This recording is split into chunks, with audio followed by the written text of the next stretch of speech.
When each day of childhood is another day of work, this situation is very common in this area. They have a very poor situation. getting older and stronger is a sentence to work longer and harder. Most of these people is not only the miner and the wife. Normally it's 5, 6, 7 kids even. From the sweat and toil of centuries, built on the backs of sinners, saints, and slaves. A city whose very name once meant riches beyond measure lives in the twilight of faded splendor. Potosi is a mining town in the southwest of Bolivia. It has a very long history. This was an extremely rich city during colonial times. Perched at more than 13,000 feet above sea level, Potosi is the world's highest city. Once it was also the largest and richest community in the New World. The silver that was mined here, it's been said, funded the Spanish Empire, funded the Spanish Armada. There's a saying, when something is very valuable, it's worth a Potosi. The wealth of Potosi came from a mountain that towers over the city, a mountain that to this day produces minerals and misery.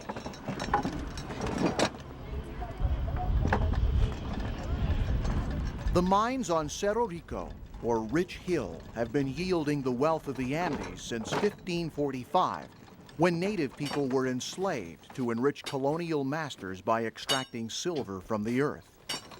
Nearly 500 years later, most of the silver is gone, but the miners are still here.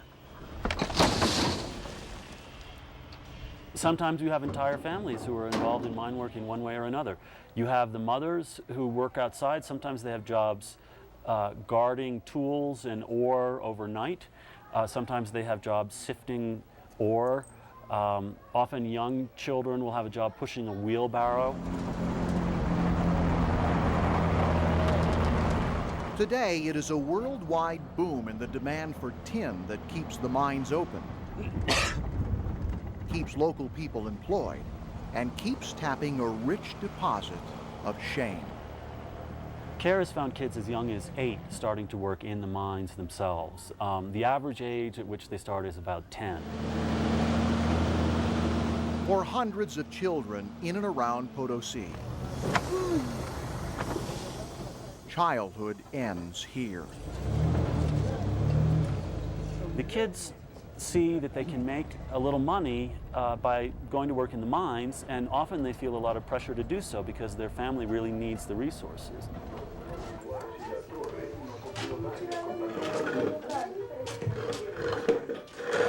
Maximo Ocampo knows the needs of his family only too well. Altogether, there are 8 of them, suffering in the forced intimacy of a rented one-room shack. Maximo is a survivor. Generally, Bolivian miners die of silicosis pneumonia after 10 or 15 years in the mines. Maximo's been at it for nearly 30. But every day, his wife Faustina wonders if her children will have their father for much longer. Un minero muchas veces no llega. Sometimes a miner doesn't make it home. He gets home the next day, so it's very worrying for a woman because we don't know if our husbands are alive or dead. Maximo has never suffered a serious injury in the mines, and he is still strong enough to volunteer to help build a new church in the mining community of San Cristobal. I give my work to the Lord in the evenings because during the day I'm working to support my family. Faith is becoming more important to Maximo each day. He says silicosis has infected his lungs, making him feel much older than his 52 years. His family knows he is suffering. Sí, porque ya siente sus pulmones. I think he's beginning to feel bad in his legs, and sometimes in the afternoon he's not eating anymore. He doesn't have any dinner, so I think he's beginning to feel more ill.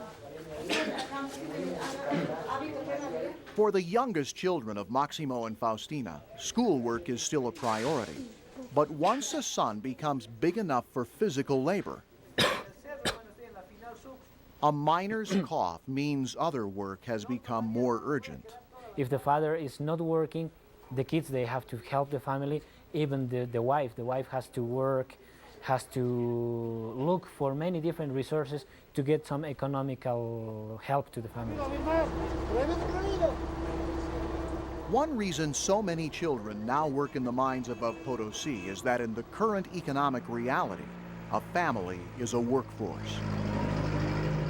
They don't have any bread to themselves, and why are they going to have more family? That's the special believing of these people. In another way, of course, they said, other kid more. Okay, another 2 hands to work. He's going to help us. These mines are actually run by the miners themselves. Years ago, they formed cooperatives that took over abandoned government and corporate mines. The more mineral a miner can take out, the more money he can take in. The result is larger families, with children expected to contribute to the unit production of the family unit. The recent discovery of a new vein of high-quality silver has even more miners scrambling to take their chances underground. And now it's the biggest mine, and many miners are working. There are many young people, for example, they begin at 12, 13, very young, for work into this mine. At 16, Marco Ocampo is a 2-year veteran of the mines. 2 years helping his family survive. 2 years too many. Muchos niños de 17 años, 18 años. Sometimes kids of 17 or 18 years old, they go up into the mine in the morning and they come back dead in the afternoon. The last thing that Marco's parents want is for any of their children to work in the mines. The last thing they want, but the first thing they need. No sé cómo aliviar a mi familia porque I don't know how to support my family because I need some help from my kids to study. I don't even have a home. Marco vows he will work in the mines for only a few more years.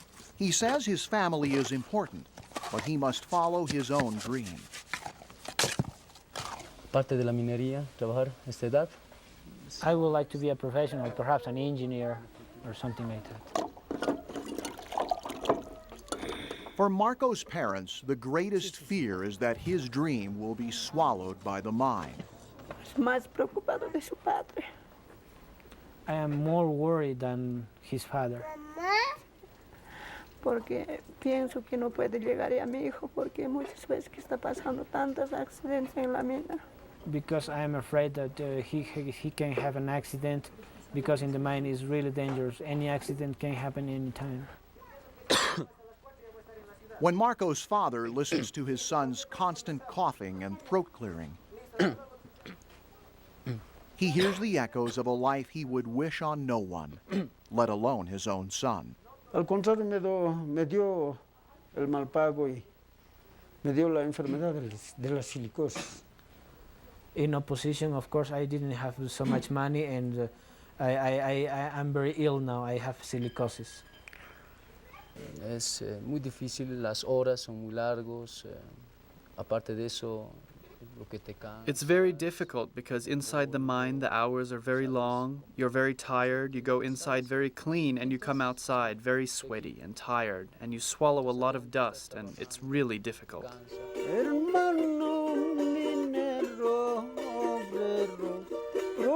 In a song about a miner's hard life and the pain he endures before finding faith, Maximo Ocampo is every miner who has ever toiled underground. Every miner who has ever prayed for his son's deliverance from a life that seems to promise only an early death. That prayer may someday be answered, but it will not be today, or even tomorrow, when father and son head for the mine together.